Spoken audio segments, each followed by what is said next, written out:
Hello, beautiful people, and welcome to Kat's Message of the Day. If this is your first time here, it's great to have you with me. And if you're returning, it's good to see you again.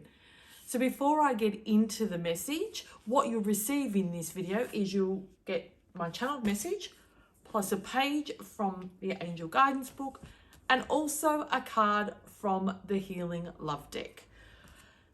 This is a collective group message, so it may not resonate with you today, and that's simply okay. Come back tomorrow where it may be more aligned with what you need to know.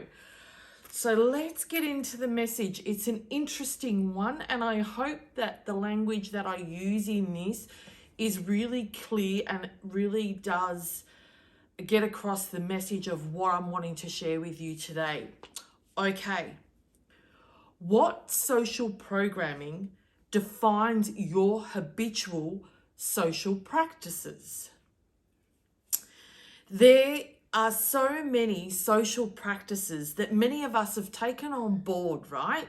Without even conscious awareness or even question. We haven't questioned it if it's actually right for us.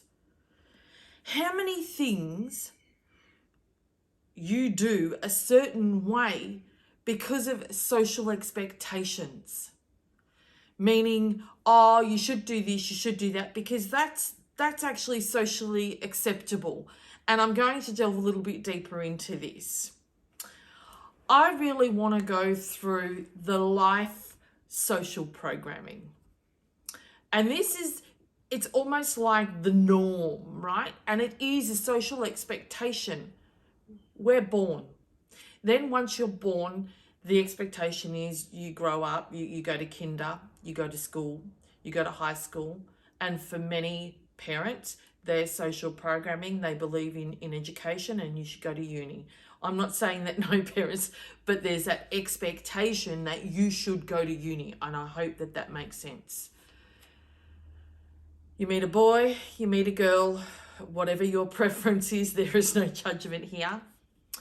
If it becomes a serious relationship, then there's the expectation that you should get engaged. And there's the expectation you should get married. Then there's the expectation you should buy a house. Then there's the expectation you have babies. Then there's the expectation that you work all your life, save, maybe holiday a little bit, and then you retire.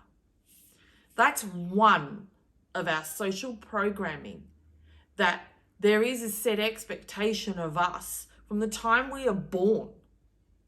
What's socially acceptable. I hope that makes sense. I'm not saying it's enforced in us, but for many of us, and even myself for quite a while of my life, I took on board and went, oh yeah, that's what I should do. That's what I'm speaking about. Oh, that's what we should do. I can guarantee you, so many of you watching this video, that when you've got married, there are already the questions, you started dating and you've been together 3 or 4 years. When are you going to get married? So then you get engaged. When are you going to get married? And then once you're married, it's when are you going to buy a house? When are you going to have babies? I'm sure many of you can resonate with this. And that is their social programming. It's just a habitual social practice. This is what we do. Sometimes I absolutely refer to society as zombies. That it's the zombie mentality. It is our programming. This is not judgment of anyone, okay? I really want to be clear on that. I want to share with you, when I get passionate, I can come across quite abrupt, and I'm aware, and I do endeavour to be mindful, because my mum says, oh boy, you get you're really angry. Please know this does not come from anger. It is from passion. And I tend to get very loud because it's I hope you can hear it. I hope you can understand and hear my perspective. And so I tend to get loud. So I will apologize in advance. And there's the other side of that. So let's delve into one, and where my passion lies. It's about relationships, right? How many of you in a relationship, there may be, that the honeymoon stage doesn't last. That's social programming. That's not truth. But you bought into it. And you've actually taken it on board, and they even give you a time frame, 6 months to 2 years is generally the length of a honeymoon period. So society says that's their expectation of that, right? And some of you may have bought into that, and it's unconsciously, not intentionally, but it's because it's programmed, it's ingrained in many of us. But I chose to break the mold and go, that's bullshit. I don't believe that. And guess what? I've sustained the honeymoon stage. Another one, it's healthy to argue. What? Why? When for many of you, when you're in an argument, you disrespect each other. How is that healthy? At the end of an argument, one of you or both of you walk away feeling crap. How is that healthy? It increases your stress levels. It increases your emotional balance. So you become unbalanced because you're angry, frustrated. So you're up here. How is that good for the way your body works? When stress is the number one cause of heart attacks. So remind me again how arguing is healthy for a relationship. Now, I believe this message got channeled in from a reel that come right in front of my face, and I went, oh my gosh. It was from a well-renowned global relationship expert. And her words blew me away. She's being interviewed, and the gentleman asked her, do you think it's healthy to fight, was his words, fight in an argument, in a relationship? I need to center myself. Her response, as you can see, I was gobsmacked, and it just lit this fire of frustration. And I go, what hope do couples have when so-called, and I'm going to go so-called experts, I'm going to speak, this is how I feel. They're throwing in your face, they're programming you to say it's okay, and it's okay to fight. The word fight in itself, when you look at the dictionary, it actually says boxing, right? I need to read because I wrote down the definitions, and I need my glasses.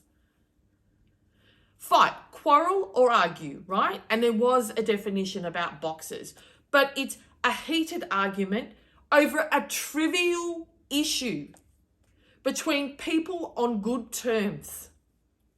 Now, heated over a trivial issue.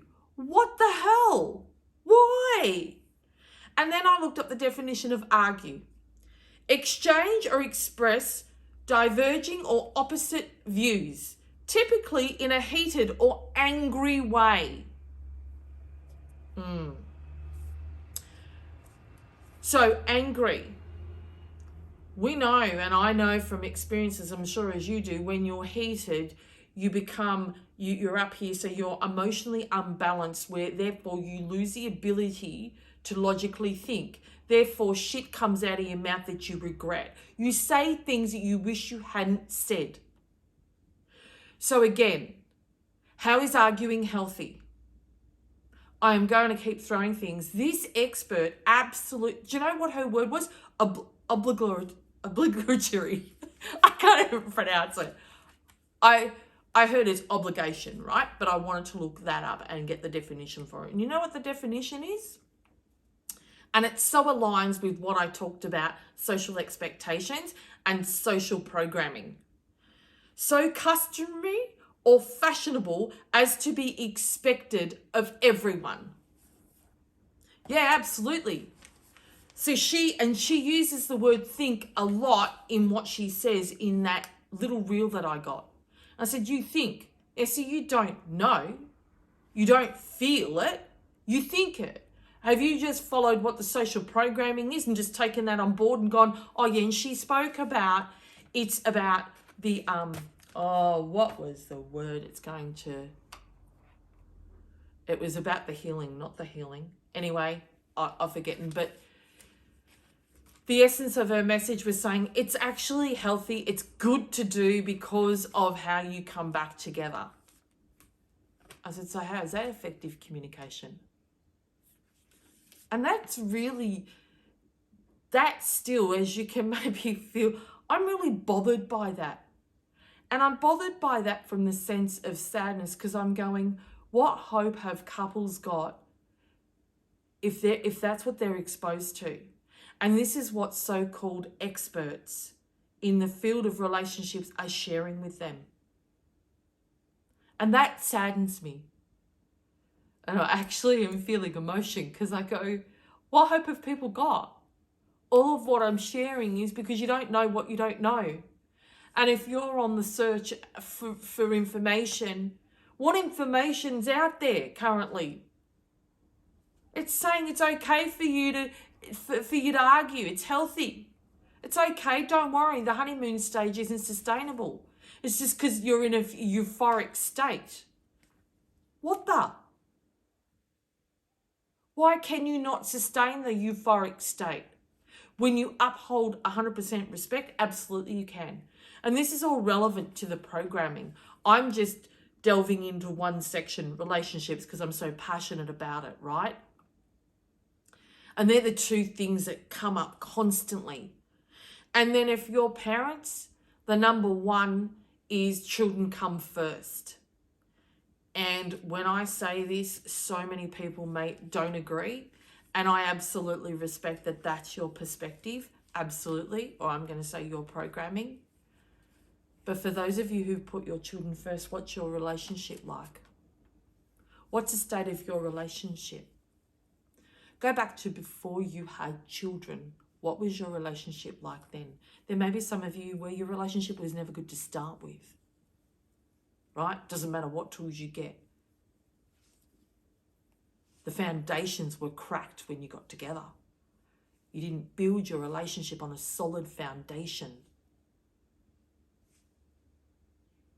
But for those of you who are madly in love and, you know, you had date nights and you had so much quality time together, is it the social programming and the social expectation that you put your children first, therefore your relationship gets put last? And there's such great disconnect. But the one thing with the social programming didn't take into consideration is this. The only place we learn about relationships is what we observed as a child. And that is exactly where your children are going to learn. So right now, what are they being exposed to? What are they seeing? What are they hearing? And if any of you watching this go, oh yeah, we argue in the bedroom, our children don't know, you're kidding yourself. Children have absolute heightened intuition. They sense everything. Go and ask them. That's truth. And this is not about blaming you. I'm highlighting that social programming isn't always right. It's up to you what you take on board. And it's not easy, especially with the social program of children come first. And I go, did they purposely implement that program so then we could have all the struggles in life? Or the divorce? Because there's money in divorce, right?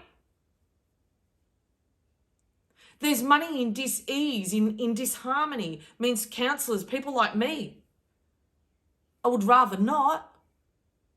I would rather see people having a harmonious relationship, creating a thriving environment for their children. That's what matters to me. Not this disharmony and this dysfunction in the home environment. And children, they're getting diagnosed with all these illnesses at such a young age. Bullshit. It's bullshit. It's unnecessary. If you get your shit together as a couple and reconnect and show love and create that safe, nurturing environment for your children to grow up in, watch how all of this dis-ease and diseases and sicknesses and illnesses slowly dissipate. There's not money in that, right? So the programming that we all learn, is it swayed towards causing disease in our life? Yep. And I'm not buying it. I don't buy any of the social programming. I asked the questions and said, this doesn't sound right. 13 years in my relationship, and I had an argument. And honeymoon stage, absolutely. People still say we're so in love. It's because my relationship is number one. And I didn't buy into the bullshit that society fed me. I questioned it. And this is not, I want to stipulate, this is not judgment of you. I hope that you hear these words and go, you know what? I'm doing the same. I'm absolutely going to take it on board. I didn't know what I didn't know before this video. Because it's through lack of education. That's all.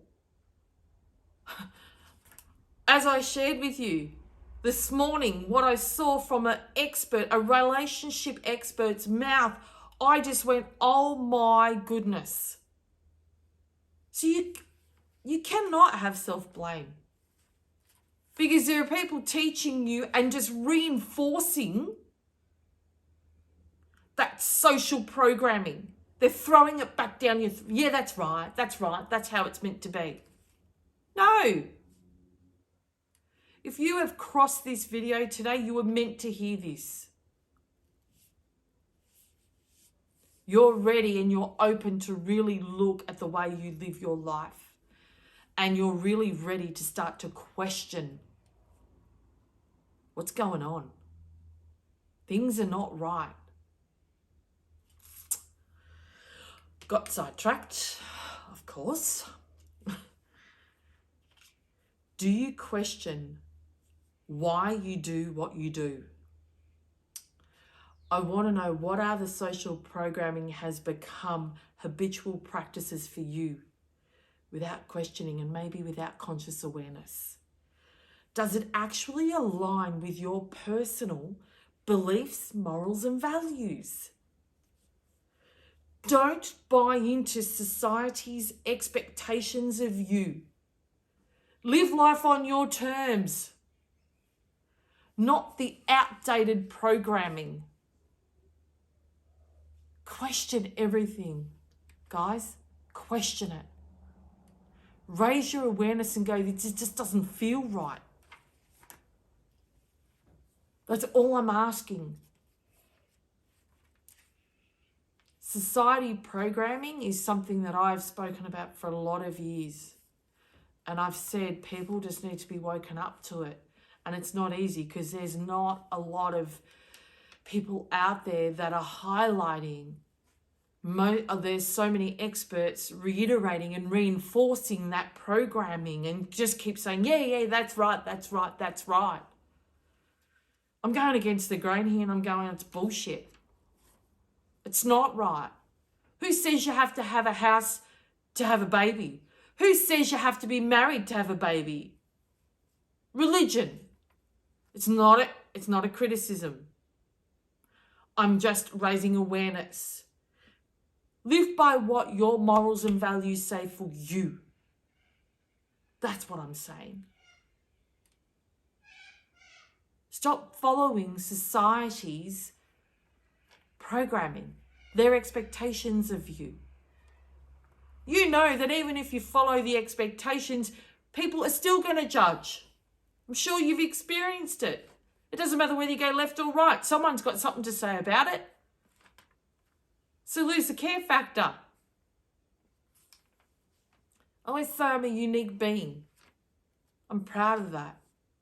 Do I want to fit in the herd? No, not really. Because that's the programming. That's not judgment, okay? That's not judgment of that. I'm just simply saying that's not for me. Because I have no right to judge anybody, and I don't. I just look at life and go, what suits me? What works for me? What aligns for me? How do I want to live my life? Okay. Let's keep moving on to the daily guidance book. What has it got for us today? Before I read this message, take a deep breath. Close your eyes with me and take a deep breath. Just so you can recenter yourself and align and really absorb the words in this message. See the innocence within everyone. Just as I was saying, there is no judgment here of the way of anything or anyone, any situation. It is purely offering a perspective, and I just sit with self and go, I choose the way I want to live life. And that is seeing the innocence within everyone. It's a beautiful way to live when you really are aware not to be judgmental. And you know what? Yeah, I trip up, and there are times where I've really caught myself judging, and I've gone, how dare you? How dare I? I have no right. So, like I say, I'm not a robot.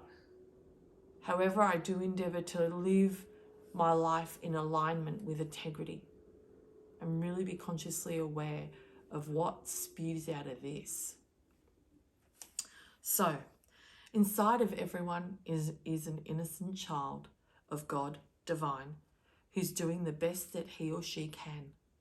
Sometimes these children cope with being afraid by acting in ways that seem to hurt themselves or others. But beneath their fear burns the pure light of divine love. The more you focus on the innocence within yourself and others today, the more you see evidence of everyone's innate godliness or divineness.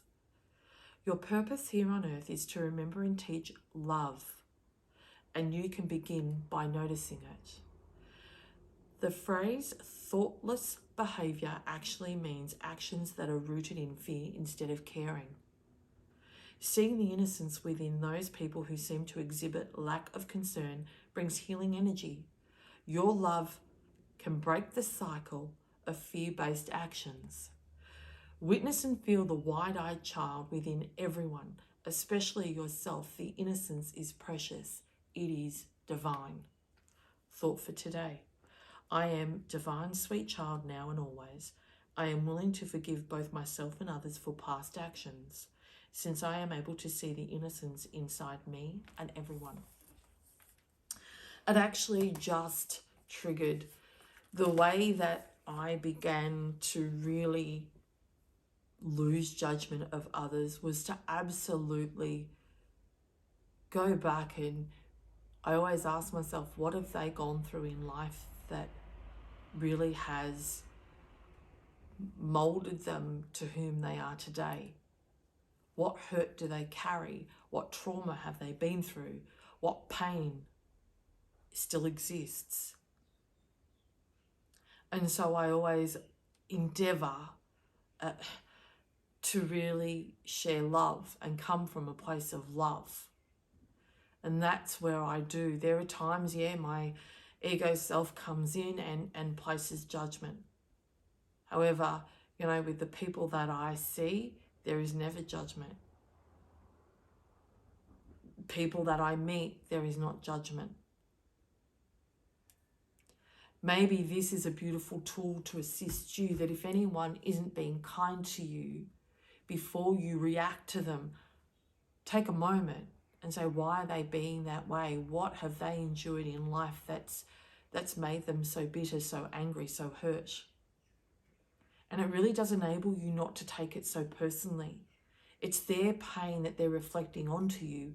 It's not about you. Does that make sense? And this is, in a relationship, when arguments happen, what hurt are they carrying? Are they feeling not good enough? Are they feeling rejected? Are they feeling invisible to you? Look at self. And yesterday was about being accountable. Arguments, and it said over trivial things. So what's triggering them to hang on to those little things to have a dig? What is it that they're not sharing with you, that they're unable to share with you? And I'm going to say men are predominantly struggling in this. It's not, guys, it's not an attack on you. It is the way that you are wired. And it's the way that you've been socially programmed. There is a social, there's a label that we say, mama's boys. I'm sure many of you have heard of, oh, he's such a mummy's boy. Do you know why? Because guys, you were born emotional beings. In actual fact, with all the research, I feel that boys are born more emotional than girls. Because I can probably ask a lot of you out there, mums and dads, if you've got boys and girls, have you found your boy is the real smoochy one, wants kisses and cuddles, and the girls are really quite independent and really do struggle to be emotional? I found that with my children. I found that with my grandbabies. The difference between my grandson and my granddaughters. It's interesting. It's not judgment of them. But I went, wow, it just keeps reiterating and reinforcing what I've discovered. But society says men are supposed to be strong. Men aren't supposed to cry.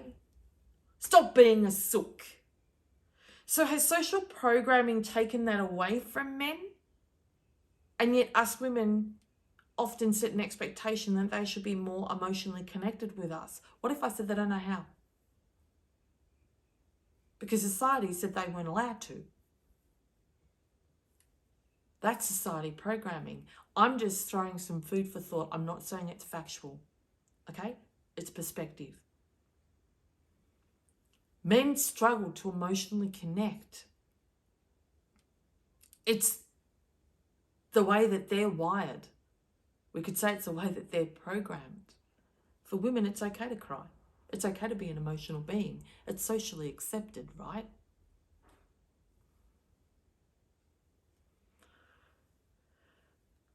So if you're in a relationship and there is arguments over trivial things, women, sit your men down and ask them what's going on.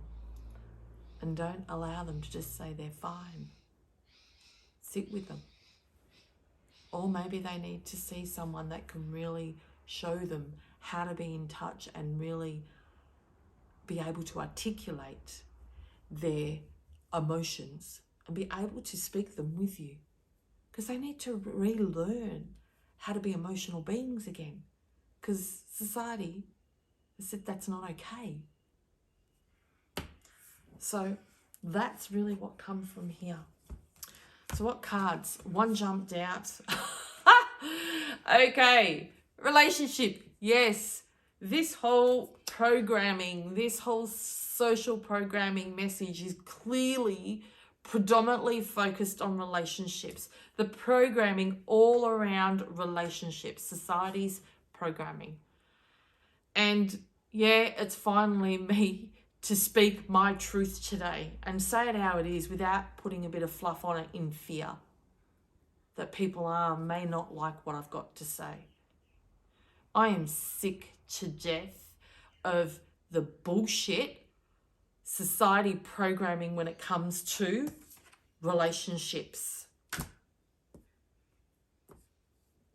The experts, there are some experts out there just reiterating and reinforcing the bullshit programming. And if, you know, my biggest question was this. Why would you see a relationship expert if they're not in a relationship? And maybe it's me, but I physically don't understand that. Because how can you show someone how to be in a great relationship if you're not in one yourself? That's like paying someone to show you how to be a millionaire who is not a millionaire. I don't understand. And I am absolutely going to say that, and I've been fearful to say that, and I've said it. Because I live and breathe everything that I do. And so everything that I implement in my relationship is practiced, trialed, and tested. And then I share that with my clients. They're tangible tools. They're not society's programming. Because I say to anyone, if you want the honeymoon stage, go get it. Go get it. Commit to your relationship and you can have it. Make it your priority. Make it your number one. Go on hot dates. Always respect one another. Don't believe arguing is healthy. Don't argue. Have adult conversations. Have respectful adult conversations. Use to digest. If you feel that you're getting frustrated, walk away. Make a mutual respectful agreement. So look, you know what? I just need to walk away. I'm getting a bit heated. Let's come back and visit this when I've calmed down. They're logical tools. They're not hard. Make sure that when you have the conversation that you don't have all these distractions. The kids aren't running around, that it's crazy. Wait till it's quiet, that you can have 100% focus on each other. You can be present. Tools, skills that we haven't been taught. I didn't go to relationship school, did you? So this message predominantly is all about relationships because that's really come up. And some of you who are watching this, your relationship is not in a good space and you're really struggling. I can feel that heaviness. Because the one thing that the social programming does not highlight is that, you know, apart from, it's one of the biggest decisions we make in our life is who we choose to spend our life with. Yet, we put that down the bottom of the list. We will invest so many people, I shouldn't say we because I'm generalizing and I'm mindful not to do that. But programming says, get a house, have babies. Your children come first. How about reflecting, what do you feel is right for you? What do you want? What do you want? Go out once a fortnight with your darling. Have a hot date, even if you've got babies. Get your tribe to look after them. You're allowed to become yourself. You're allowed to become lovers again. You don't have to wear the parent hat 24/7. Take it off. Put the lover's hat on. Put your hat on. Be you. You're not just mum or dad 24/7. When you go to work, you become you. You're that person in work. When you're at home, yeah, you've got to become parents. I'm not saying that. But also don't lose your own identity through it. And don't lose your identity as lovers through it. Okay. Relationship.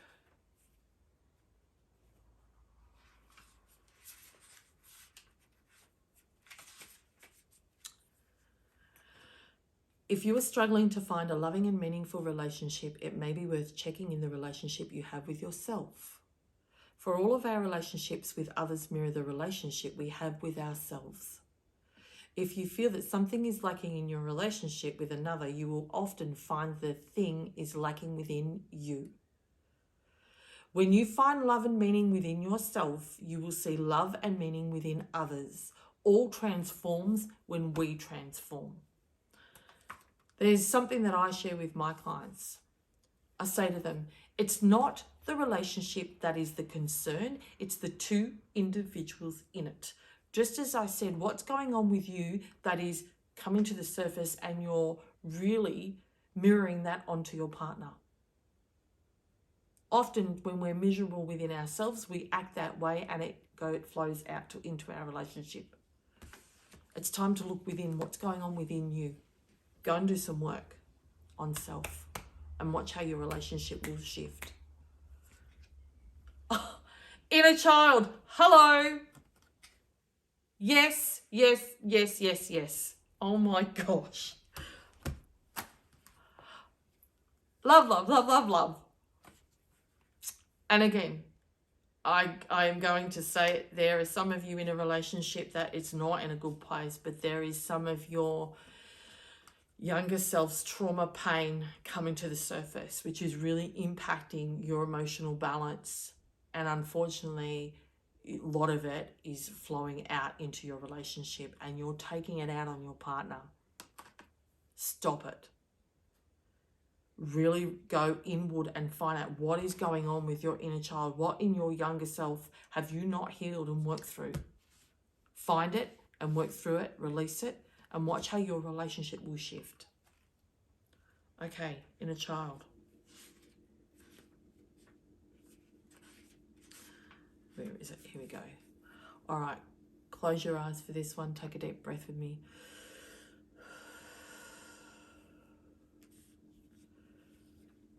Just so you can absorb the words from this message, because they're beautiful. I want you to close your eyes as I share this message with you. Your inner child yearns love and attention. Your inner child wants to have fun. So maybe it's time to stop taking things so seriously and listen to the message your inner child has for you, or younger self. I live inside your heart waiting patiently. I, the one you left behind, has never left you.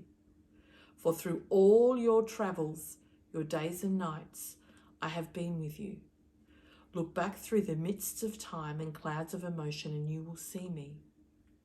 I am here waiting. In finding me, you will become whole. In knowing me, you will know yourself better.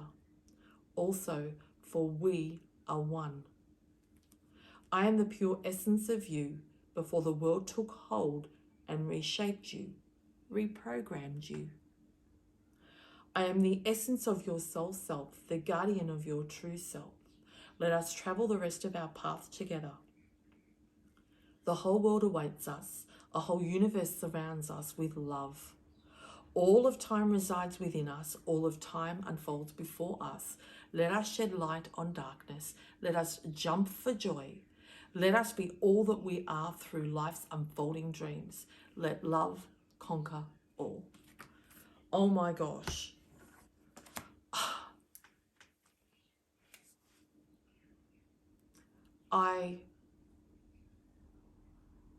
There's this deep sense of emotion and I am blown away that this has come up. And it truly is, you know, the social programming is connected to your younger self. Go back and visit and then decide what you want to take on and what you don't. How did that social programming around relationships impact your environment growing up? This is not about blaming your folks, it's about identifying, because they were not able to. They didn't see that it wasn't right. But you now have the opportunity to change it. You have the opportunity to pave the way for your children so they don't get stuck in the current, outdated social programming. Rewrite it for them. Show them that, yeah, you don't love them any less, but you love each other. Show them love. Show them what a real relationship can look like. Because they're observing your every move. And that is ingrained. Because I'm sure if I said to you, go back and remember how you felt with your parents. Did you know they were arguing? Yeah, even if they weren't arguing in your face. Go back. Reflect back to when you were young. Look at your parents. What do you remember growing up? What do you remember feeling? It's not about thinking, right? It's feeling. What did you feel in the household growing up? Was it nurturing, thriving, healthy, loving?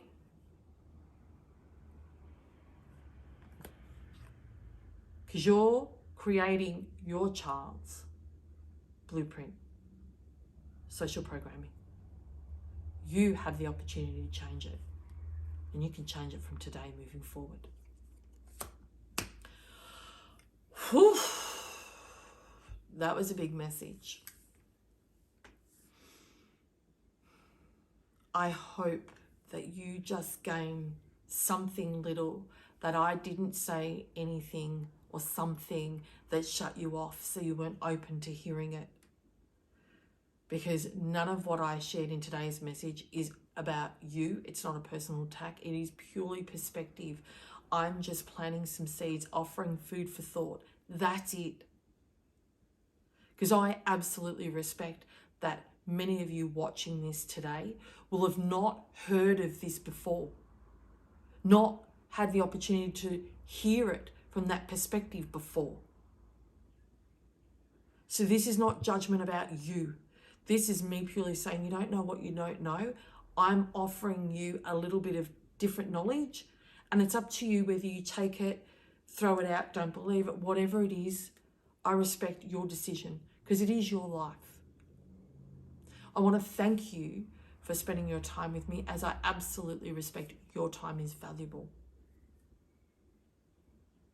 Remember, you matter. You matter. This is your life. So invest in it every day. Because if you don't, who will? Go live your best life. Go have your best relationship. The relationship of your dreams. Don't settle for mediocre. Don't just settle. And don't feel stuck. Life is to be lived to the fullest, so go live it.